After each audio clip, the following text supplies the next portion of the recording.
Commutify presents Between the Lines with Andy Keaton. Each week, we explore the challenging issues transportation demand management professionals face on their journey to transition commuters from driving alone to more sustainable, shared, and active commuting habits. Be sure to subscribe to hear next week's episode and check out our exclusive commuter playlists on Spotify. This is Between the Lines with Andy Keaton.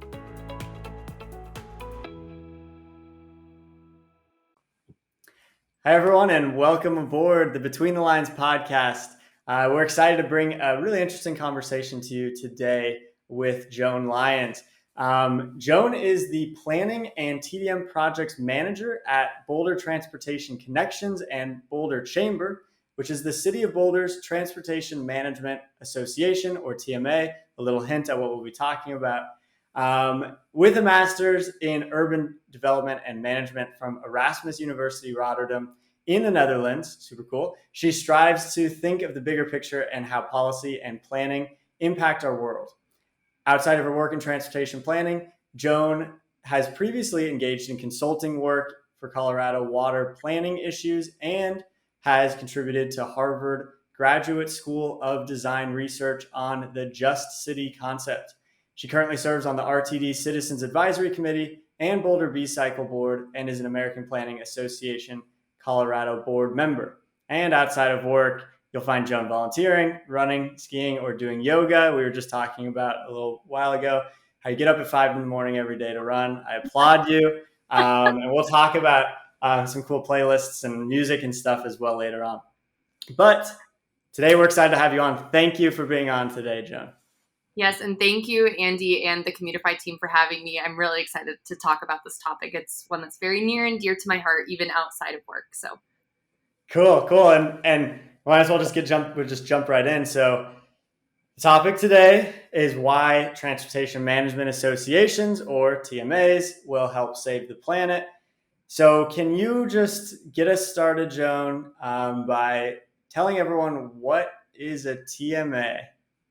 yes, and you kind of gave them a little bit of a hint, Andy, earlier. You said what it was. So TMAs are transportation management associations, or they're also known as transportation management organizations, and they're responsible for implementing transportation demand management programs and services in a community. So they've been around since the 1980s. They were created essentially to address traffic concerns and mitigation for air quality problems in communities throughout the United States. So there's 125 of them throughout the U.S. Whoa, there's probably nice. more than this statistic that I have, but there's 8 in Colorado, and TMAs bring together government agencies, employers, developers, residents to ultimately change commute behaviors and address those air quality concerns and traffic concerns. So it's a great type of program that can exist in a community that you might live in. So this is a side question. Is a TMA the same as a TMO, or are they? Yes, this is a very good question. So they are very similar. The only differentiation is that a TMA typically has some sort of membership comprised entity, whereas an organization, a TMO, is one that is not membership driven. So we actually, before we integrated into the Boulder Chamber of Commerce, we were actually a TMO. But now we also do serve a membership-driven purpose, so we identify as a TMA now. But that's a new thing in our ecosystem, which I'll talk a little bit about later with how we serve our community in Boulder. But that is the differentiation between the two. That's good to know, because I see TMA places, I see TMO. I feel like I treat them the same, but I don't actually know the difference. They're very similar. They do a lot of the same type of stuff, and I feel like this kind of gets into the next question, so I'll just talk a little bit about it. But I mean, they all serve different entities, and let's say maybe in some cases they serve an improvement district or members, like I said, where it's a TMA. But in our TMA's case in Boulder, we serve a larger region, primarily the limits of the city of Boulder. So this means we serve residents, we serve businesses, employees, employers that commute in and out of Boulder every single day and connect them to transportation options and resources. So that includes transit, carpooling, van pooling, micromobility, all of the things, right? And we also connect people to various different transportation partners to create a better transportation ecosystem that works best for the region, for its workforce, and for its residents. So we have that community connection in Boulder also because of our TMO background to the residents. So we've actually done programs with the city of Boulder that focus primarily in residential neighborhoods. Like last year, we helped with their Can Do Colorado Community Challenge grants where they closed down some of the streets, if you remember, in Boulder and opened them up to people to travel via bike and walking. And it was amazing. I loved the concept. People still love the concept. People have been wanting this for years, and COVID finally brought that to us. And that's an example of a way that we connect more at the neighborhood level. But of course, we provide services as well to businesses too. So it's very different depending on who exactly it is. But in our case, we serve both residents, employers, employees in our boundary of our TMA service area. And that's what's interesting, I think, because, you know, when you think of, let's say, I don't know, commuter, like employee commutes, there's certainly like the employer who can support them in some way, and you might have a chamber that can have some support, or there's the regional transit agencies that provide services.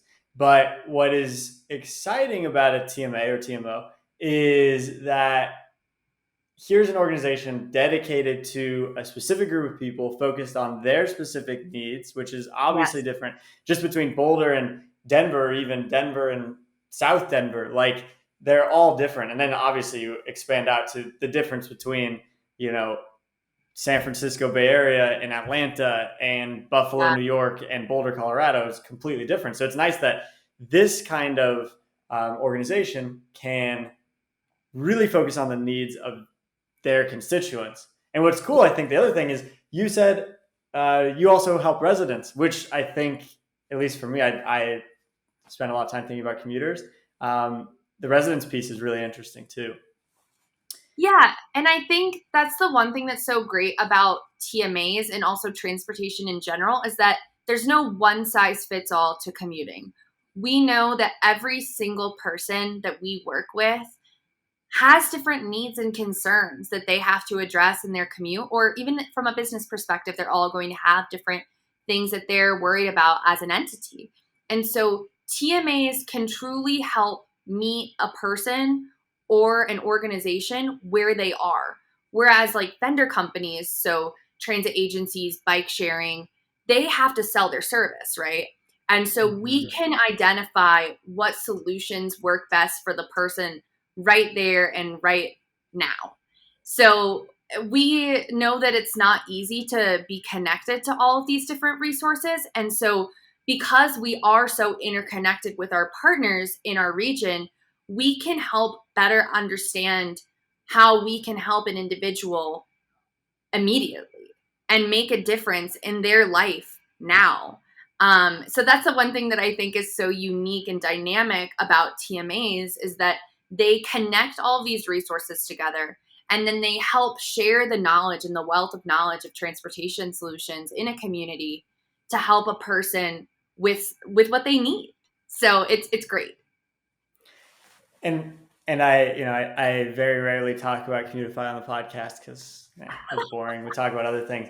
But one of the things that is in my day-to-day life that I really like to do is working with TMAs and TMOs, because the amount of benefits, I guess the number of benefits that come out of using the Commutify platform is way bigger when you have a TMA on the other side, like leveraging that information and doing something with it that, based on the unique knowledge they have of their community, of the resources that exist around them. That's just a sidebar, but I've always really liked working, obviously, with you all. BTC is a great partner of ours, but other TMAs as well. It's really, I see on a day-to-day basis the amount of benefit that, a community can get from just having a TMA there, and having someone dedicated and passionate about this particular issue for the community. Yeah, definitely. So what does a TMA, I guess we kind of hit on this, but what does a TMA do that other groups like transit authorities or an employer really can't do on their own? Like, how does a TMA focus on these solutions in a different way? Like, what do you all bring that is separate from those? Yeah, and I think that goes back to what we were talking about before, where we know the different entities, we know the different services that they provide. And sometimes you have to combine the different services together in order to achieve the best commute option for an individual. And so we can help people truly understand, let's say, as an example, in Boulder's context, that you can take an RTD bus, the Flatiron Flyer, from Denver to Boulder, and then hop off the bus at the downtown Boulder station and hop on a micro mobility provider, their e-bike or their e-scooter. In this case, I know they're coming into the market soon in the future, but you can hop off the bus and you can get on another service, but sometimes understanding the routes to get to that final destination, if you have to make a connection, or understanding the fare structure for your particular demographic. In some cases, some people have discount programs, or maybe they're actually living in a district that actually provides transit passes for free. We help understand all of the different things that could impact a person and then tell them how we can make that transition into another option or mode easier. We even do ride-alongs. We do walk-alongs. I've done a few of them. It's pretty funny because, you'll be with a person and they'll have never taken transit before, or that they'll have never, let's say in this case, ridden in a Boulder B-Cycle e-bike. And they're like, this is amazing. Why have I not done this before? And that's when the light bulb goes off in someone's head, and you're so happy that they made the change, because we know that carbon emissions and greenhouse gases are a serious concern in the Denver and Boulder regions. And so being able to have someone truly feel like this is something that they can do, just with a little bit of help, helps make our carbon footprint in Colorado just significantly lower, because your individual actions can impact the world on a day-to-day basis. And that is something that I think is the coolest thing about TMAs, is that they really can do so many different things. That's obviously just an example of one thing that we do. That we do a lot of stuff, but that's something that a lot of TMAs do.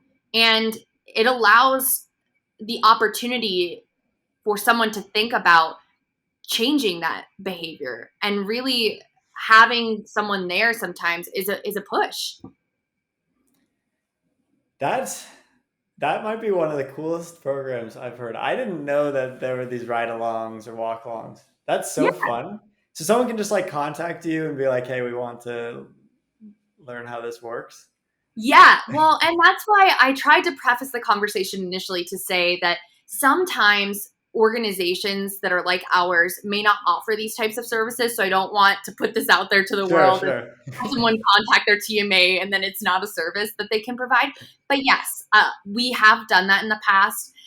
A really great example that I'll actually give to you that I did recently in the community, which this is actually kind of a sad story, is obviously, as you know, and some people listening to the podcast might know, a couple of months ago, we had a shooting at the Table Mesa King Soopers in Boulder. And so when they closed down the King Soopers, a lot of their workforce had to relocate to other King Soopers if they wanted to return to work. And so I created transportation guides for each individual employee that needed to relocate to a different King Soopers location, because they reached out to us. Our services are free, so we're happy to do anything that anyone needs. And so I created these guides, and I also offered up the opportunity for them to ride along with me on the bus, take a ride on a bike to get to that other King Soopers location. And we actually did do a couple of them, and people loved it. A lot of the employees in this case, in the King Soopers area, they lived very close by. A lot of them would walk to work. And so this goes back to the behavior change conversation, where if you have something in your life that drastically changes, when your office moves, when you change an address, or you have a shock to the system, it can be very daunting to have to try something new and different, especially when you think about a shooting more particularly. That is in and of itself a shock to the system. And so having someone there that can help provide a resource and a helping hand to make that process easier, and also to reduce people commuting by car, it's a win-win. So that's just an example of a time recently that we've done something like that. But yeah, really cool service. That's a really great story. It's sad that it had to happen, but it shows the amount of support that exists in a region if a TMA TMO exists there. And that's a really good service, I feel like, that you provided to those individuals. It gets us into the next part of our conversation, which is really, and you've been talking about it already, but just kind of to, codify it so people really think about it, remember it. We've talked about how a TMA kind of looks, who it supports. Now, like, what does a TMA actually do? And there's all these little services you've hinted at. You talked about the ride along. You talked about creating commuting plans. All of this in the end is getting towards that ultimate goal that you also alluded to, which is behavior change, getting people out of cars, reducing emissions, doing all that. And one of the things I love about this podcast is that I think every single episode goes back to the first episode that we ever had with Joey Sherlock on behavioral TDM, because it's all behavior. And I'm so happy. I couldn't have picked a better first guest because it all goes back to them.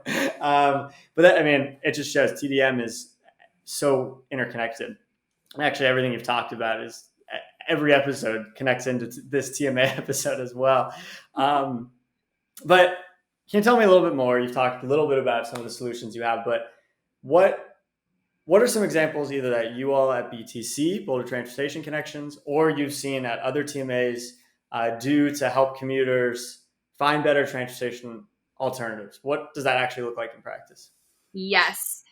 And again, to clarify, this varies between region to region, TMA, TMO, with the different services that they provide.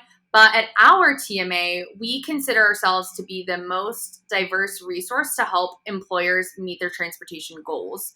So we can create maps and guides for employers, evaluate what they have access to. So that we typically do in like site assessments, and identify maybe potential ideas of things that they can improve or alter or change at their organization to make commuting easier by bike, or maybe installing showers. These types of things are just examples. Mm-hmm. But we typically, after that, create transportation demand management plans for entities, which Commutify actually did help us with, which is very nice. We got funding for that. But we help just really understand transportation friendly policy for businesses as well. So the list can go on, but I think the most important thing that we should be talking about is that in our case, our services are free because we get grant funding from various different entities to make a solution easier so that people don't have to feel the burden of the cost of figuring out how to hire a consultant to understand these concerns and talk to the other partners. We're already here with the partners. We already know the different things happening in the community, and we can ultimately provide these resources free of charge. So again, varies by entity. Yeah. But in our case, they're free. So it's a win-win for everyone. I mean, can't turn down a free service. I I mean, know. that's the selling point right there. That's great. I mean, and yeah, everything's different, and I'm sure in future episodes we'll be talking with people in TMAs um, all over the country. But yeah, it's good to just kind of get this idea. I can think of some of our listeners who might be thinking, "Oh, I've never talked to my local TMA, or do I even have a local TMA?" And we'll get to, I think, at the very end, we'll talk a little bit about how you could actually form a TMA yourself if that's something you're interested in. But right before that, not quite finished, but you've talked a bit about how TMA support employees. You talked about as well, I mean, really about how they support kind of employers in the area. But can you dive a little bit more into like how you've worked specifically with maybe an employer in the region and helped them with, I mean, I guess you talked about the King Soopers example, but maybe a different one, less tragic, that is Yes. maybe on a more, a more day-to-day basis. Do you have any good examples? Yeah, definitely. And this was actually a place where I was going to talk a little bit about some of the work that we did with our TDM set aside funding that we received from our Department of Transportation, CDOT. And we actually work with Commutify to create these different transportation demand management plans for various different businesses. And some of the businesses that we worked with in this case and are still working with to try and alleviate some of their concerns that they do have are Upslope Brewing Company, so a brewing industry type of Mm-hmm. business. We've worked with those. We also worked with Twitter on our TDM plan set aside grant. So that was fun because they're obviously a big tech company in Boulder. We worked with UNAVCO, which I believe does geological and aerospace research. So very different than the other two entities. And we worked with a couple of others too that really worked hard to try and get all of the different understandings of commute behaviors. And, sometimes it's harder to implement when there isn't as much buy-in from higher ups. This is, I guess, a hiccup that we experience in the TMA and TMO world. But I guess E-Trip is coming in our region, the employee traffic reduction program, so that will make it a little bit easier to get the foot in the door and have people see the real need for these programs. But we also have this really cool program in Colorado called GoTober, and it's a Mm-hmm. commute campaign that essentially promotes all modes and all options throughout the month of October and incentivizes people by logging trips. And then you're ultimately entered to win tons of different prizes for taking different modes. So we've also worked with RMI, which is where you used to work, Yep. Mountain Institute, that does a lot of fun research projects throughout the United States and in other regions, if I understand correctly. Yep. And we also work with Google is a big GoTober participant. So again, another tech company here in Boulder. Trying to think of other ones. Guidehouse, another research-based institution here. NCAR, UCAR, so more government side of the research world in Boulder. There's a lot of different businesses that we work with. So those are examples of campaigns and different businesses that we have worked with in the past and what the process of working with them is. So those are some of my favorite examples, other than, I guess, the more recent King Soopers one, because I feel like it's more empathetic and related to TMAs. So just a really Sure. interesting story. And yeah, I mean, first off, yeah, I love the GoTober thing. When I was back at RMI, Rocky Mountain Institute, I know RMI participated pretty heavily in GoTober. Yeah. I don't know if we won or like we did really well. We did really well in that challenge and like recording the most alternative modes or something. Um, it's fun. I mean, that's a really good initiative. And it's not unique to Boulder, but Boulder certainly you see it there is just the vast array of different types of businesses, right? Like I mean, you mentioned a few. There's tech, there's research, there's something like Brewery. a brewery, right? Yeah, like this is, and you start getting into more of like shift workers and the difference between a shift worker and a tech worker who can work from home, someone who Yeah. has to go into the office, manufacturing. You really are seeing the whole wide range here. Yeah.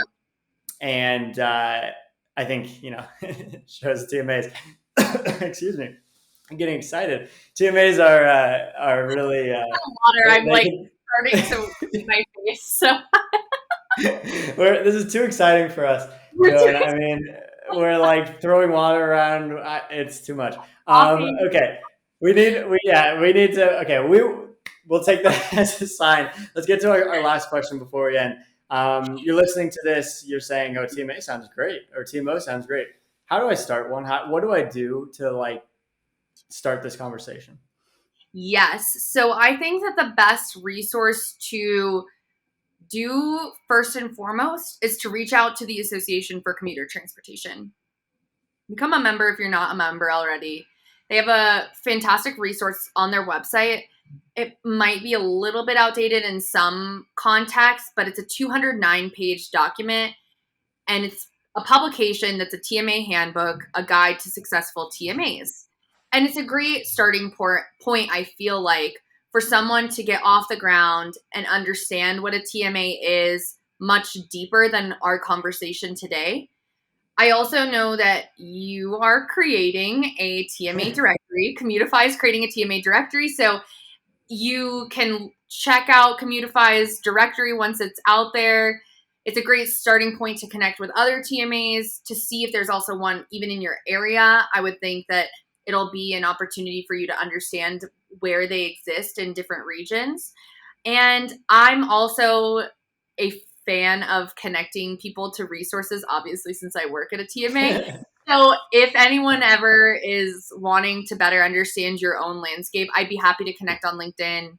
My name's Joan Lyons, as Andy has already said. So just look me up on LinkedIn and I'd be happy to make the connection if you need other additional resources. And would we be able to maybe share your email address in our email newsletter? Absolutely. Yeah, yeah, Okay, yeah. cool. I figured Joan is one of the most helpful people. I go to her for any question about anything in the whole state of Colorado. So definitely reach out to her if you have any questions. I'm just putting you out there. So sorry. Hopefully you get some good emails. Okay, so let's finish up. This has been, we're a little past our normal time, but it's been a really good conversation. So I hope Yeah, everyone's been enjoying it. Like we do at the end of every episode, just try to summarize this whole conversation. There's a lot that goes into a TMA and what that means. So can you tell us in a couple of sentences, why will TMAs help save the planet? Yes. And I think that this is the best question. And I think TMAs help elevate awareness of transportation choice in a community. People find us where they're looking for transit and transportation issues and look to TMAs to alleviate their daily commute concerns. But we also help solve long-term transportation problems in a community. We are the best interconnected resource. I know I've said this already, to everything that exists in an individual community. And individual communities in and of itself will help save the planet if they make different choices in their commute patterns. I also like to say that in food choices, we could go on and on, right? But Sure. transportation choices are one of the biggest ways that we can solve a lot of different issues that our planet is facing today, more particularly around greenhouse gases, carbon emissions, all of those types of things. So that is why TMAs can solve all the world and planet's problems. Great answer. I always like that. I like to see what the last answer is. It's always pretty helpful. If you only have time to listen to like a minute of our podcast, just jump to the end. I mean, listen to the whole thing. But if you need to only listen to 30 seconds, jump to the end. You always get the best tidbits out of that last question. So yeah, thanks for listening or watching on YouTube. If you haven't already, go to betweenthelines.io and subscribe to our email list. We send out an email every week with information about our podcast, as well as some more information to follow up on those conversations we've had, and the email of our guests, if they let us send it out. Joan is gracious enough for this week, so you'll get Joan's email to be able to reach out to her. Also, definitely give us a like and a rate and a follow, all of the above on YouTube or Spotify or Apple Podcasts or Google Podcasts, kind of wherever you might listen to a podcast, it's probably there. And keep coming back for more. Share your thoughts on social media as well with #BetweenTheLines. This has been a great conversation, Joan. You're not quite done yet. We have to ask you the final question here. For all of those new listeners, I know this is going to be a good one for you. For all of the new listeners out there, we do have a music playlist being built on Spotify, just in case you're not quite to your final destination, you need a little bit more, or you're like Joan, you wake up at 5 a.m. To go for a run. And we like to populate those playlists with our guests' favorite songs. Joan is a Spotify aficionado. She is all over it, making playlists like crazy. I follow her. There's some good stuff there. Actually, we'll throw her Spotify link as well. Sorry, Joan, into the email so you all can follow her as well and see what music she has. But we're going to take 2 of her favorite songs today. So, Joan, can you tell us what are you adding to our playlist? Yes, and I would like to clarify that these are not my favorite songs. I don't think I could ever pick a favorite song. I could maybe pick a favorite band, but I can pick my 2 favorite commute songs. Perfect. That's great. And the first one is Gypsy by Fleetwood Mac. I had to choose a classic. Yes. And then the bonus, my brother-in-law actually got on me about this because I was trying to figure out what I would choose today. And he said, why are you not including this one? Phone by Lizzo. Nice. And as another bonus, there is a really cool morning transportation playlist, that's what it's called, on Spotify that Politico creates that has all of these transportation-themed songs. So if you want to try and find a song that talks about riding a bike or taking a bus ride or taking a train, that's the whole playlist point. It's pretty hilarious. So if you want to look that up too and you want to think about more transportation focused commute songs, I think it's an awesome one. I think it's made by Brianna Guillermo. So check that out too. See, I told you, everyone. We got an expert here in Spotify. We'll add that one into our email as well. Definitely check it all out. Joan, thanks so much for being on today. It's a great conversation. I'm really excited to see what BTC continues to do and see the TMA community grow around the country. But yeah, thanks for being on today. Yeah, thanks so much for having me, and I hope everyone enjoyed listening in. Perfect. All right, we'll see you all next week. Thanks for joining us on this week's episode of Between the Lines with Auntie Keaton. Be sure to subscribe to hear next week's episode and check out our exclusive commuter playlists on Spotify.